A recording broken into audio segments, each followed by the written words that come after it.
The debate over the nature of Iran's nuclear program has mounted in recent months. In addition to new UN sanctions that were passed in June over proliferation concerns, both the United States and the European Union have passed their own separate sanctions against Iran. Since the issue landed on the Security Council's agenda in 2006, Iran has maintained that its nuclear program is for peaceful purposes. However, it has staunchly refused to comply with demands that it show full transparency on the nature of its program. Some observers argue that this situation has become intractable. The more the United States demands that Iran come clean, the more vigorously Iran will defend its right to nuclear energy. And as Iran continues to do so, the confidence the world holds in Iran's word will be eroded. In other words, amid all the strong rhetoric from both sides of this debate, it has become very difficult, at least from a Western perspective, to determine what Iran's true intentions are. To clear up some of these questions, Global Policy Forum sat down with Ervand Abrahamian, distinguished professor of Iranian and Middle Eastern history and politics at the City University of New York, Baruch College. Dr. Abrahamian has spent years chronicling Iran's history. Now, he believes that to make progress with Iran, world leaders must understand the nation's nuclear program in a historical context. First, however, he tried to answer the elusive question of what exactly is Iran's position in this debate. There seem to be two pillars to Iran's position that he described. The first of those pillars is based on Iran's particular view of historical justice. I think that this is one issue the country, including the government, the opposition, public, is more or less agreed on, which is that it's in Iran's right to have enrichment, nuclear technology, that they have signed the agreement, and as part of that agreement, it is a natural right of sovereignty to be able to develop nuclear technology. So that's generally across the board. Where there might be differences, but it's not articulated because there is clear red lines in the press about what you can discuss and what you can't discuss, is whether the nuclear program can actually go into nuclear weapons program. The second pillar of Iran's position in this debate is much more pragmatic. Iran, like most other countries, does have its security in mind. And I think what really is behind present policy is that they want nuclear development for peaceful purposes, but that gives them the capacity that if they ever want to in future, as a desperation, i.e. if they're attacked again, they will not rely on international sympathies. They will be able to put together a bomb if in desperation. So it sounds sinister, but in fact there are about 30 countries in the world who have what is known as the Japanese option. If we have an idea now of what Iran wants and what its position is, it's equally important to understand why this is so. To do this, we have to look at history. Specifically, we can look first back to 1951, when Iran became embroiled in a heated dispute with Great Britain over Iran's nationalization of its oil. If you go back to 1951-53 during the oil crisis, the whole issue about oil was about Iran's right of sovereignty to control its own resources, oil. So when Iran nationalized its oil, it was based on the argument that it's our right as a sovereign state to nationalize our resources. After all, at that time, a lot of countries, including the British government, had nationalized their assets in Britain, things such as railways, coal, and so on. So within a few years, in fact, Iran was doing the same, except for they were nationalizing oil which was British owned by British Petroleum.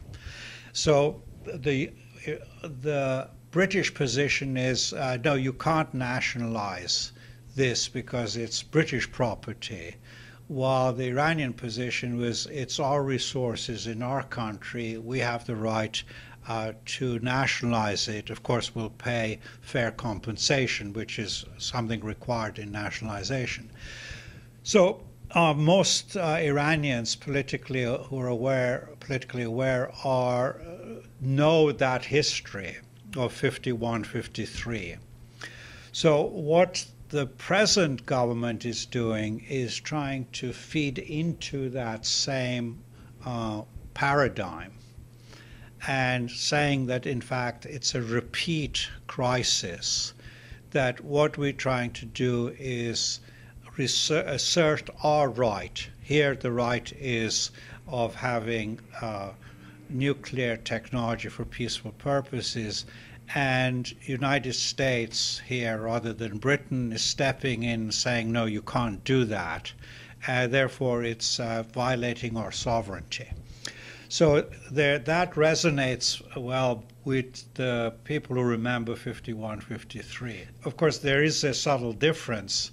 In 51, 53, Iran's issue was rights over its own, basically, resources. Here, the question isn't so much control over resources. Another historical event that plays into Iran's desire for a nuclear program is the brutality of Iran's long war with Iraq in the 1980s. It has played an absolutely crucial role in Iranian policy. The people in power in Iran, their formative experience in politics was really the Iraqi invasion. And when Iraq then was bogged down in the war, Saddam Hussein resorted to weapons of mass destruction, gas, and so on.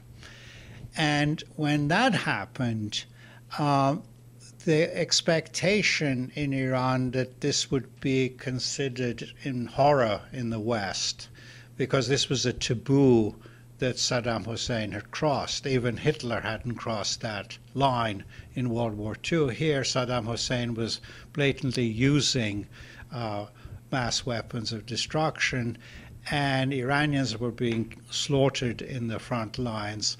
And the international community, especially the UN, did nothing. And what I think they learned from that is, in future, they never wanted to be in the same position.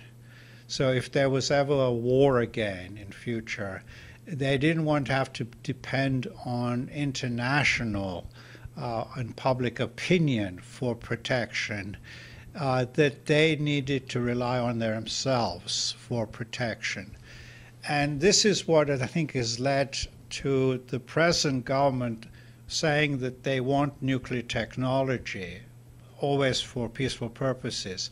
But if you have that technology for peaceful purposes, it actually gives you the guarantee that if you ever need to, in desperation, if you ever put in that corner, which they were when Saddam Hussein was using weapons of mass, they can then actually go that step further and be able to have nuclear weapons if need be.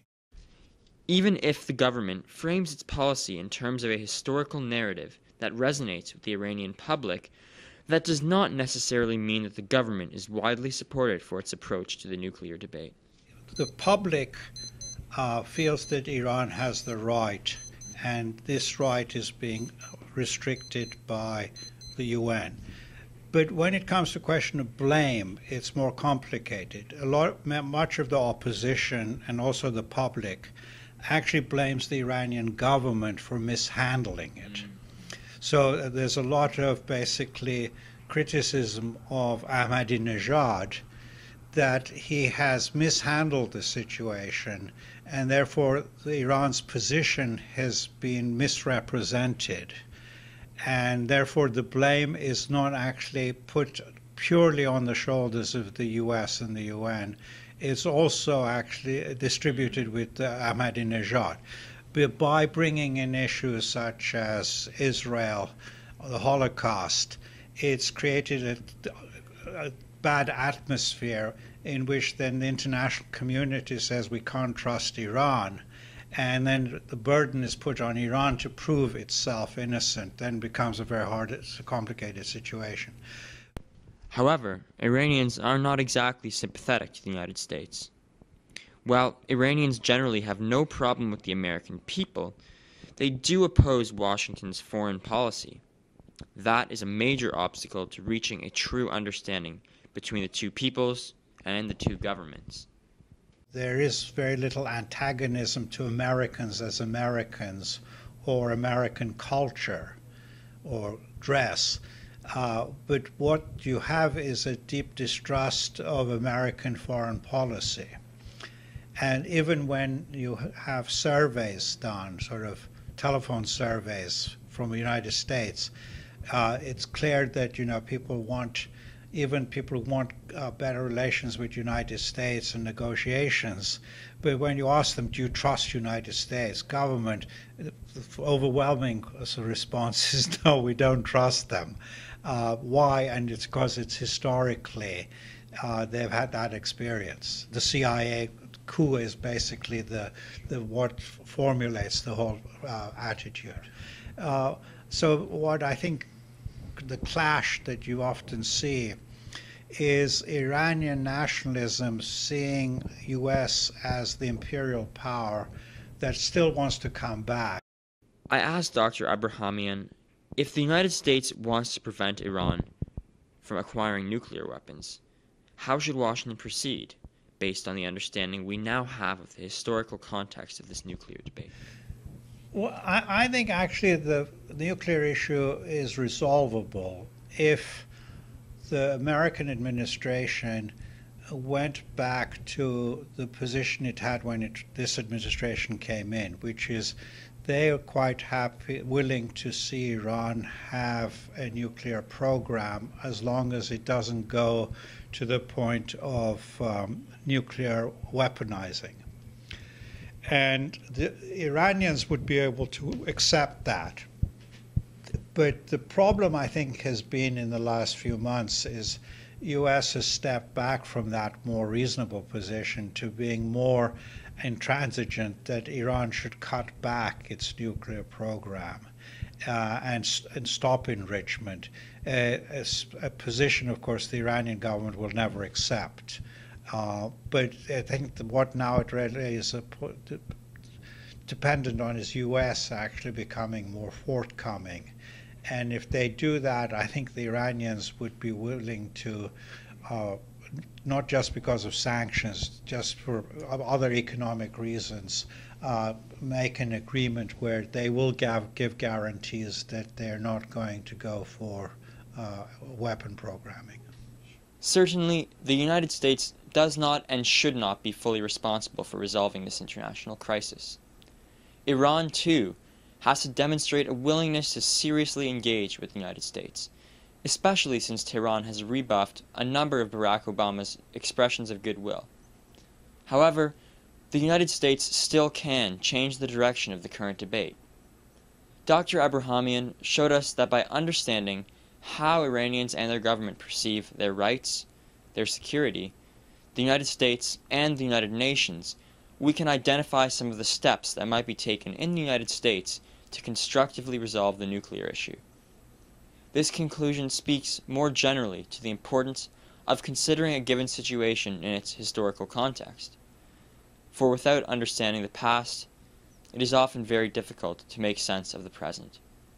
For Global Policy Forum, I'm Salvatore Cusimano. Thank you for joining us.